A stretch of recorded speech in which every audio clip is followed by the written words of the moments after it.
Welcome back to the deep dive. We're really kind of hitting peak meta this season. AI and creativity. Like, whoa, algorithms composing symphonies, painting these crazy masterpieces. It's kind of wild, right? Yeah. Makes you wonder, are we like witnessing the birth of a whole new kind of creativity? Or is AI just, a super fancy tool? Mm-hmm. So to help us unpack all this, today we're diving into an episode from the Technomage podcast, episode 12 to be exact, where they really get into this whole thing. Oh, yeah, I remember that one. They called it, get this, AI and creativity, tool or co-creator. Hmm. I mean, talk about a title that just throws down the gauntlet. Right. So expert speaker, I got to ask, Yeah. where do you land on this? Like right now, can we really say AI is actually being creative? Well, it's funny you should ask that. Yeah. Because legally speaking, like officially, AI isn't considered an author. Copyright law, still all about human intention, you know? That makes sense. But that's what I find so interesting about how the Technomage tackles this. They bring up this point. What happens as AI gets, more advanced? What if it gets more autonomous? Like how much on its own does it have to do before we go, whoa, hold on?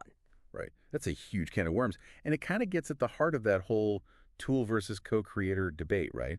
Which, I mean, the Technomage dives right into. It really did. So, like, where do they actually land on that? Is it one or the other, or is it, like, way more nuanced? It's funny you should say that because they basically argue that the line's already blurry, which I think is the most interesting part. Like with the AI we have now, it's getting harder and harder to say, oh, the AI did that all on its own. It's more about how artists, how people are actually using AI in their creative process. Okay. Yeah, I'm starting to see what you mean. Like they gave this example of an artist using AI to generate like textures and patterns, but then they take those and work them into a bigger piece they're making by hand. Oh, interesting. So it's this blend, this fusion of like human creativity, artificial creativity, So it's more like using AI to, like, augment your own creativity, Yeah. not just hitting go and letting the machine do its thing. Exactly. And that's where the Technomage makes, I think, a really important distinction. They use this phrase, lazy button pushing. Ooh, I like that. Like, are you just using AI because it's faster? Or is it, like, actually part of a bigger artistic vision you have? Okay, so intentionality is key. Mm-hmm. But then they take it a step further, right? Like, they start to ask if AI could already be creating in ways we don't even fully get. That's where I'm like, whoa, my brain hurts. I know, right? Like, or are we just missing it? It's because we're so used to defining creativity through, like, a human lens, based on what we understand. But as AI evolves, it's processing information differently, picking up on patterns. It's even responding to prompts in ways we might not expect. And that kind of throws a wrench in things, doesn't it? Totally. It's like we teach it the rules, and then it's like, hold my beer. And the Technomage really hits on this, especially in that section about the future of AI and creativity. And that future, from what you're saying, sounds like it could be a wild ride. Oh, it definitely could be. The Technomage actually suggests a pretty big shift. Like, instead of worrying about AI replacing human artists, we might end up collaborating with AI as creative partners. Oh. Like, imagine bouncing ideas off an AI, getting inspiration from its totally different perspective. Okay, see, now that's cool. So it's not human versus machine. It's more like human with machine. Exactly. And that's where it gets even more interesting, because then the Technomage asks if this could lead to totally new art forms, stuff we can't even imagine right now. Okay, now I'm picturing, like, AI-generated light shows, synced to music we create with algorithms, and then maybe there's a human dance element on top of that. My mind is officially blown. I know, right? But, okay, if we're talking AI as this, like, creative partner, what does that mean for things like copyright? Like, who owns a piece of art made that way? That is the million-dollar question. And the Technomage brings that up, too. It's a real head-scratcher, legally and philosophically. Yeah, no kidding. Will we see copyright laws that actually recognize AI as a co-creator, or will AI always just be seen as an extension of human creativity? Right, because if you're the one feeding it prompts, refining its output, is it still your creation? Or is it something more? It's a tough one. And what I appreciate is that the Technomage doesn't shy away from the ethics of it all either. Like, let's say an artist is using an AI that was trained on, like, millions of images, including a bunch of copyrighted stuff. Yeah. Does that raise any red flags? No, for sure. It's almost like the AI is, like, absorbing all of art history and remixing it. Right. It's kind of wild. And that actually ties into a point they made about transparency. As AI becomes a bigger part of the creative process, being upfront about how it's being used is going to be crucial.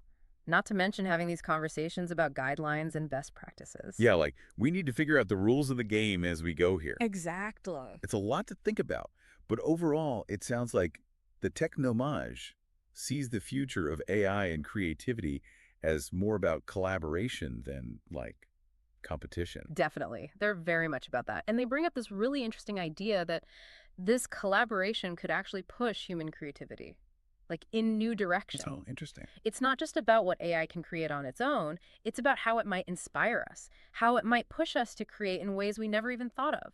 That's a much more hopeful way to look at it, I think. I think so too. Instead of, like, being afraid of it. Yeah. It's like, okay, let's see where this goes. And who knows, maybe that's where the really exciting stuff is going to happen. That's a much more hopeful way to look at it, I think. I think so too. Instead of, like, being afraid of it. It's like, Well, okay, let's see where this goes. and who knows, maybe that's where the really exciting stuff is going to happen. Right. Like, what does it even mean for something to be creative if we don't get the process? It really makes you question everything you thought you knew, huh? Totally. And it makes me think about how much emphasis the Technomage puts on intentionality. Yeah, they kept coming back to that. Because even if AI is already creating in ways we don't fully grasp, the question of why it's creating, that still seems important. So it's not just about AI spitting out something pretty or technically amazing. There has to be some kind of, like, driving force. Right, exactly. Like some kind of spark. Otherwise, it's just, I don't know, a machine doing its thing. And maybe that's where the real collaboration comes in, you know? Oh, interesting. Like maybe it's about humans and AI working together to kind of like Yeah. define that intentionality, Huh. I like that. to figure out the why behind the creation. So it's less about, like, AI taking over Hmm. and more about us figuring out how to, like, co-evolve with it Hmm? in a way that actually makes us more creative. I think that's a great way to put it. Because that's the thing, right? Like, sure, AI can generate 1,000 different versions of something, Right. but it's still up to us to decide which one works. Absolutely. And that actually goes back to something the Technomage said at the very end. Oh, yeah. They said, and I'm paraphrasing here, but it's not about the tools themselves, it's about how we use them. It's about the vision, right? Exactly, the choices we make. How we decide to collaborate with these tools. And that brings me to what I thought was the most interesting question they asked. Okay, hit me with it. What if, and just hear me out on this, what if AI develops its own sense of intentionality? How will we even recognize it? That's a good question. How will we know when we're seeing true AI creativity versus just like a really good imitation of what humans do? Okay, now that is something to ponder.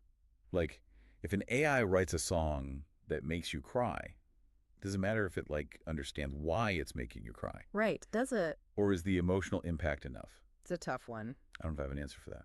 And honestly, I think that's what's so fascinating about this whole conversation. It's not about having all the answers right now. It's about like sitting with the questions, pushing the boundaries of what we think we know, and being open to the unknown. It's a tough one. I don't know if I have an answer for that. And honestly, I think that's what's so fascinating about this whole conversation. It's not about having all the answers right now. It's about like sitting with the questions, pushing the boundaries of what we think we know, Right. and being open to the unknown. Yeah, like embracing the mystery of it all. Exactly. Well, huge thanks to the Technomage for such a thought-provoking deep dive into, well, AI and creativity. I feel like we could talk about this for hours. Oh, for sure. But to you listening, we want to hear from you. As AI keeps evolving, how do you think it'll change creativity? Hit us up on social media. Let's keep this conversation going. Until next time.